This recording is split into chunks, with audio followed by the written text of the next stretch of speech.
સખી મંડળની પ્રાથમિક માહિતી 10 બહેનોને જૂથ બનાવવા માટેની મીટિંગ કરી જૂથની માહિતી આપવી, બહેનોના કુટુંબની માહિતી લેવી, બચત નક્કી કરવી.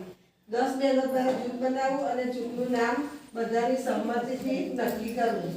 મંડળના નામનો સિક્કો બનાવવો, પ્રમુખ અને ખજાનચીની નિમણૂક કરવી. કઈ બેંકમાં ખાતું ખોલાવવું છે એના માટે બેંકમાં નક્કી કરી બેંકમાં ખાતું ખોલાવવું. નિયમિત મીટિંગ કરવી, નિયમિત બચત કરવી અને રજીસ્ટર નિભાવવું. આંતરિક ધિરાણ કરવું. 6 મહિના પછી રેગ્યુલર બચત પછી સીસી લોન માટેની પ્રોસેસ કરવી અને રિવોલ્વિંગ ફંડ માટેની અરજી કરવી 3 મહિનાની બચત પછી. પંચસૂત્ર નિયમિત બચત મંડળના પંચસૂત્રો. નિયમિત મીટિંગ કરવી, નિયમિત બચત કરવી, નિયમિત ધિરાણ કરવું, નિયમિત ધિરાણ વસૂલાત કરવી અને નિયમિત રજીસ્ટર નિભાવવું.